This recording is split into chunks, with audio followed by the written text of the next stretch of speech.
Voter হওয়ার ক্ষেত্রে vote দেওয়ার ক্ষেত্রে কিংবা প্রার্থী হওয়ার ক্ষেত্রে মূলত প্রয়োজন ভোটার নম্বর। সেই ভোটার নম্বরই আজকে তার প্রস্তুত হয়ে যাবে। প্রস্তুত হওয়ার পরেই তিনি জাতীয় সংসদ নির্বাচনে প্রার্থী হওয়ার যে কার্যক্রম, সেই কার্যক্রমে দেশে না থাকার কারণে তিনি ভোটার তালিকায় তার নাম ছিল না।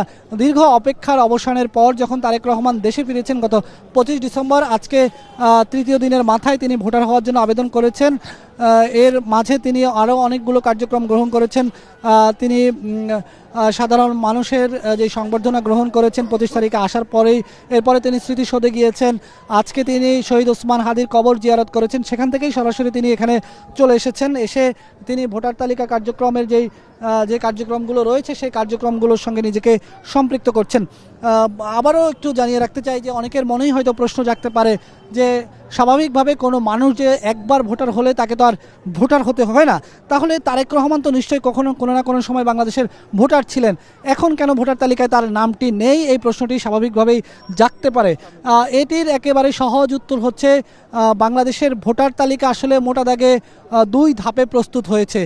সেটি হচ্ছে স্বাধীনতার পর থেকে 2008-এর নির্বাচনের আগ পর্যন্ত একরকমের ভোটার তালিকা ছিল, যেটি অ্যানালগ পদ্ধতিতে ছিল। সেখানে কোনো ডিজিটাল পদ্ধতি কিংবা চোখের আইরিশ কিংবা আঙুলের ছাপ ছবিসহ ভোটার তালিকা ছিল না। 2008 সালে যখন শামসুল হুদা কমিশন নির্বাচন কমিশনের দায়িত্ব গ্রহণ করে, তারা 11 সরকারের সময় তারা একটি পদ্ধতি প্রণয়ন করে। সেই পদ্ধতি অনুযায়ী নতুন করে সব নাগরিককে ভোটার তালিকায় অন্তর্ভুক্ত হতে হয়, সব নাগরিক নতুন করে ভোটার হতে হয়। অর্থাৎ আমরা যেমন একবার ভোটার হওয়ার পর পরের বছর আর ভোটার হওয়া লাগে না।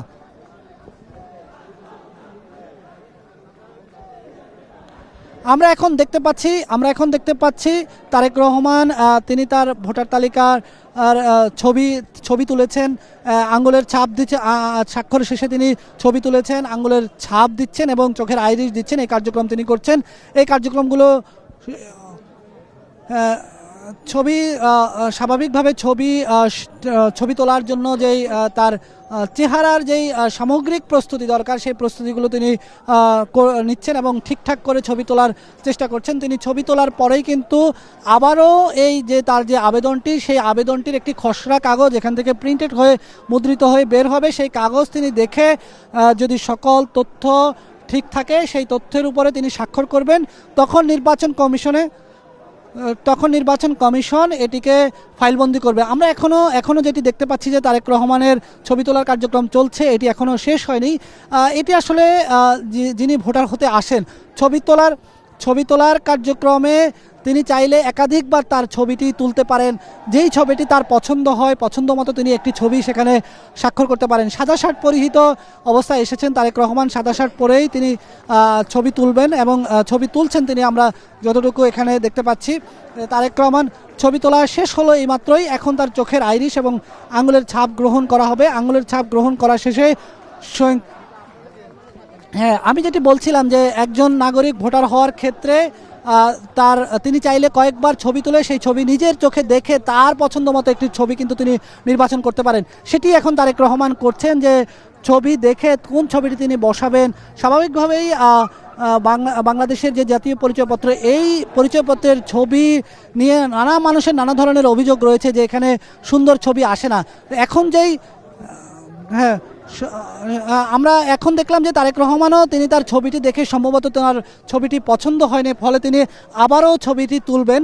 আবার ছবি তোলার পরে এটি আসলে তিনি যতবার চান, একজন নাগরিক যখন ভোটার হন যতবার চান তিনি কিন্তু ততবার ছবি তুলে, যতক্ষণ পর্যন্ত পছন্দ না হবে ততক্ষণ পর্যন্ত কিন্তু তিনি ছবি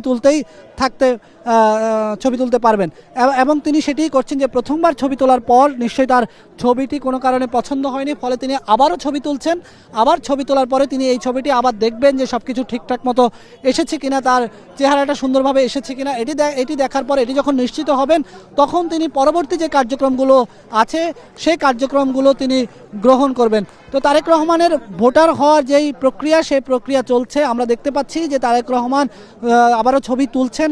ছবি তোলার পর তার 10টি আঙ্গুলের ছাপ গ্রহণ করবে নির্বাচন কমিশন, তারপর তার চোখের আইরিশ গ্রহণ করবে নির্বাচন কমিশন। এই আঙ্গুলের ছাপগুলো নিয়ে নির্বাচন কমিশনের যে 13.5 কোটি ভোটারের সার্ভার রয়েছে, সেই সার্ভারে আঙ্গুলের ছাপগুলো দিয়ে দিবে।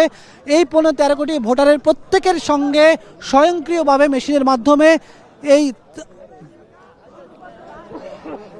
জি, আমরা দেখতে পাচ্ছি যে শুধু শার্ট পরিহিত অবস্থায় তারেক রহমান ছবি তুলেছেন এতক্ষণ। এখন তিনি শার্টের উপর ব্লেজার পরে তিনি ছবি তুলছেন। তিনি সাদা শার্ট পরিহিত অবস্থায় ছিলেন। যেহেতু নির্বাচন কমিশনের পক্ষ থেকে সাদা শার্ট পরিহিত ছবির ব্যাপারে কিছু বিধিনিষেধ রয়েছে, পাসপোর্টের ছবির ক্ষেত্রেও তাই। তাই তিনি তার ছবির যে রং, সেই রংটিকে পরিবর্তন করার জন্য শার্টের উপরে তিনি ব্লেজার এলিগেন্স বিউটি সেরা পণ্য সবার জন্য জেভিকো তুলছেন। আমরা দেখতে পাচ্ছি তিনি এখনো বসে আছেন, ক্যামেরা তার সামনে আছে। যিনি ক্যামেরাম্যান রয়েছেন তিনি ঠিক করে দেখছেন যে তার ছবিটি সঠিকভাবে আসছে কিনা। তিনি অনেকটাই হাসি মুখে, আমরা দেখতে পাচ্ছি হাসি মুখে ছবি তুলছেন। ছবি তোলার পর আবারও তিনি স্ক্রিনে দেখছেন যে তার ছবিটি সঠিকভাবে এসেছেন কিনা, তাকে দেখানো হচ্ছে। আমরা দেখছি নির্বাচন কমিশনের যিনি ছবি তুলছেন তারা তিনজন কর্মকর্তা সেখানে রয়েছেন। তারা তিনজনেই তারেক রহমানকে এই প্রক্রিয়ায় সহায়তা করছেন। তিনি দেখছেন যে তার ছবিটি সঠিকভাবে তোলা হচ্ছে কিনা।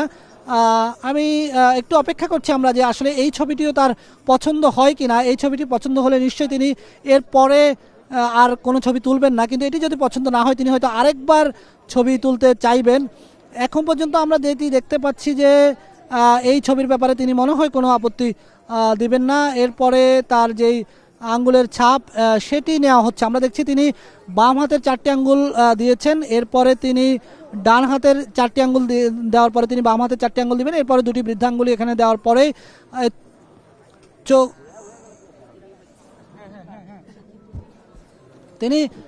তিনি ডান হাতের 4টি আঙ্গুল রেখেছেন স্ক্রিনের উপরে। এই আঙ্গুলের ছাপগুলোর উপর নির্ভর করে যে আসলে আঙ্গুলের ছাপের ক্ষেত্রে সঠিকভাবে আঙ্গুলের ছাপের কত শতাংশ ছাপ এসেছে এটিও কিন্তু অনেকটা ব্যাপার রয়েছে। নির্বাচন কমিশন অনেক ক্ষেত্রে আমরা দেখি, স্বাভাবিকভাবে আমাদের যে অভিজ্ঞতা রয়েছে, কেউ যখন আঙ্গুলের ছাপ দিতে আসে তখন যদি সঠিকভাবে তার ছাপটি না ওঠে তখন তার হাত পরিষ্কার করে আবারও দেওয়া হয়। অর্থাৎ এখানে সর্বনিম্ন 70% আঙ্গুলের ছাপ কিন্তু উঠতে হয় ইমিগ্রেশন সহ সকল প্রক্রিয়া এটি থাকার জন্য। আমরা দেখতে পাচ্ছি তারেক রহমান নিজেই সম্ভবত প্রথমবার তার আঙ্গুলের ছাপটি সফলভাবে সম্পন্ন না হওয়ার কারণে তিনি আবার হাত পরিষ্কার করে আবারও আঙ্গুলের ছাপ দিচ্ছেন। এখন পর্যন্ত ডান হাতে 4টি আঙ্গুল তিনি এখানে রেখেছেন। আমরা দেখতে পাচ্ছি এই আঙ্গুলটি যদি আঙ্গুলের যেই হাতের যে রেখা সেটি যদি 70%-এর উপরে উঠে যায় তাহলে নির্বাচন কমিশন সেটি গ্রহণ করবে। 70%-এর নিচে সাধারণত গ্রহণ করা হয় না। এই 70%-এর নিচে যদি আঙ্গুলের ছাপ নেওয়া হয়, সেই আঙ্গুলের ছাপ অনেক সময় ইমিগ্রেশন কিংবা মোবাইলের সিম নেওয়ার ক্ষেত্রে নানা জায়গায় কিন্তু সেই আঙ্গুলের ছাপ অনেক সময় কাজ করে না। এই জন্য নির্বাচন কমিশন সবসময় নিশ্চিত করে কারো আঙ্গুলের ছাপ নেওয়ার ক্ষেত্রে 70%-এর উপরে তার হাতের রেখাগুলো স্পষ্ট হয়ে উঠেছে কিনা সেটি দেখার চেষ্টা করে। তো আমরা দেখতে পেলাম যে সফলভাবে তিনি ডান হাতের আঙ্গুলের 4টি আঙ্গুলের ছাপ তিনি দিয়েছেন। এখন তার বাম হাতের আঙ্গুলের ছাপগুলো গ্রহণ করা হচ্ছে। বাম হাতের ছাপও সর্বনিম্ন 70% আঙ্গুলের হাতের রেখাগুলো উঠে কিনা, আঙ্গুলের রেখাগুলো উঠে কিনা সেটি দেখে নিয়ে নির্বাচন কমিশনের কর্মকর্তারা যেটি দেখলাম যে বাম হাতের যে আঙ্গুলে সেটিও প্রথমবার 70% হয়তো আসেনি, আবারও চেষ্টা করা হচ্ছে তার আঙ্গুলের ছাপ নেওয়ার জন্য। আমরা দেখতে পাচ্ছি যে তিনি আবারও আঙ্গুলের ছাপ দিয়েছেন এবং তিনি দেখছেন যে কত শতাংশ আঙ্গুলের ছাপ উঠেছে সেটি দেখার চেষ্টা করছেন। যেটি আমরা দেখলাম যে না, তার 2টি আঙ্গুলের 8 আঙ্গুলের ছাপ হয়ে গেছে। এখন 2টি বৃদ্ধাঙ্গুলি দিয়ে তিনি বাকি 2টি আঙ্গুলের ছাপ তিনি দিচ্ছেন। এরপরে তিনি চোখের আইরিশ দিবেন। বৃদ্ধাঙ্গুলি কত শতাংশ? বৃদ্ধাঙ্গুলির ক্ষেত্রে 70%। বৃদ্ধাঙ্গুলি আসলে সবচেয়ে বেশি গুরুত্বপূর্ণ। মূলত সব জায়গায় ইমিগ্রেশন করার ক্ষেত্রে বা যে কোনো জায়গায় বৃদ্ধাঙ্গুলি দিয়েই কিন্তু তার আঙ্গুলের ছাপ পরীক্ষা করা হবে। স্বাভাবিকভাবে তিনি আঙ্গুলের ছাপগুলো সফলভাবে দিয়েছেন, 10টি আঙ্গুলের ছাপ। এখন তিনি চশমা খুলেছেন, তার চোখের আইরিশ গ্রহণ করা হচ্ছে। চোখের আইরিশ গ্রহণ করার পর মূলত তার যেই বায়োমেট্রিক যে পদ্ধতি, আইরিশ গ্রহণ করার পর তার যে বায়োমেট্রিক পদ্ধতি এটি সম্পন্ন হয়ে যাবে। মোটামুটি আমরা এখন পর্যন্ত যেটি দেখলাম যে তারেক রহমানের বায়োমেট্রিক গ্রহণ করা সম্পন্ন হয়ে গেছে, অর্থাৎ তার ছবি তোলা। এখন তিনি স্বাক্ষর দিবেন, অর্থাৎ ভোটার তালিকায় তার যেই স্বাক্ষরটি থাকবে আইডি কার্ডের উপরে যে আমাদের একটি স্বাক্ষর থাকে, সেই স্বাক্ষরটি এখন তিনি দিবেন ডিজিটাল বোর্ডের উপরে। সেই স্বাক্ষরটি নির্বাচন কমিশন গ্রহণ করবেন। আমরা দেখতে পাচ্ছি যে তিনি স্বাক্ষরটি দিয়েছেন। এই স্বাক্ষরটি আবার তিনি চেক করে দেখছেন যে স্বাক্ষরটি সঠিকভাবে এসেছে কিনা। যদি কোনো কারণে স্বাক্ষরটি তিনি মনে করেন যে সঠিকভাবে এসে না, আমরা দেখতে পাচ্ছি যে তিনি আবারও স্বাক্ষরটি দিচ্ছেন। এই স্বাক্ষরটি দেওয়ার পর যদি এবারও তিনি পরীক্ষা করে দেখবেন যে স্বাক্ষরটি সঠিকভাবে এসেছে কিনা। সঠিকভাবে যদি আসে তাহলে তিনি আবার হয়তো স্বাক্ষর আর দিবেন না। বায়োমেট্রিক পদ্ধতি তার এই কাজটি মোটামুটি এখন পর্যন্ত বাকি আছে। তিনি দেখলাম যে মোটামুটি শেষবারের মতো স্বাক্ষর দিয়েছেন, হয়ে গেছে। তিনি মাথা নেড়ে তিনি বললেন যে মোটামুটি সম্পন্ন হয়ে গেছে, অর্থাৎ তার বায়োমেট্রিক পদ্ধতির যে কার্যক্রমগুলো রয়েছে সেই বায়োমেট্রিক কার্যক্রমগুলো মোটামুটি সম্পন্ন হয়ে গেছে বলা যায়। তিনি ছবি তুলেছেন, প্রথমে বাম হাতের ডান হাতের 4টি আঙ্গুল, বাম হাতের 4টি আঙ্গুল, 2 হাতের বৃদ্ধাঙ্গুলি দিয়ে, চোখের আইরিশ দিয়ে বায়োমেট্রিক যে পদ্ধতি রয়েছে সকল পদ্ধতি তিনি সম্পূর্ণ করে ফেলেছেন। এরপর নির্বাচন কমিশনের এখানে যে কম্পিউটার রয়েছে, কম্পিউটার থেকে একটি মুদ্রিত কাগজ বের হবে, একটি কাগজ মুদ্রণ করা হবে। সেখানে তিনি দেখবেন তার সবগুলো তথ্য ঠিক আছে কিনা। সেই তথ্যগুলো ঠিক থাকার পরেই সেই কাগজের উপরে তিনি স্বাক্ষর করবেন। স্বাক্ষর করার পর এটি ফাইলবন্দি হয়ে যাবে, তার যে ভোটার হওয়ার যে প্রক্রিয়া সেটি শুরু হয়ে যাবে। এরপরেই আমরা দেখছি তিনি নির্বাচন কমিশনের যেই বায়োমেট্রিক পদ্ধতি গ্রহণ করার জন্য যে সমস্ত কর্মকর্তারা রয়েছেন তাদের সঙ্গে তিনি কথা বলছেন। তিনি ছবি তোলার যে বুথটি আছে সেই বুথ থেকে তিনি উঠে দাঁড়িয়েছেন এখন। সেখান থেকে তিনি যেই কক্ষটি আছে 104 নম্বর কক্ষ, সেখানে থেকে তিনি বাকি প্রক্রিয়া সম্পন্ন করে তিনি এখান থেকে হয়তো বিদায় নেবেন।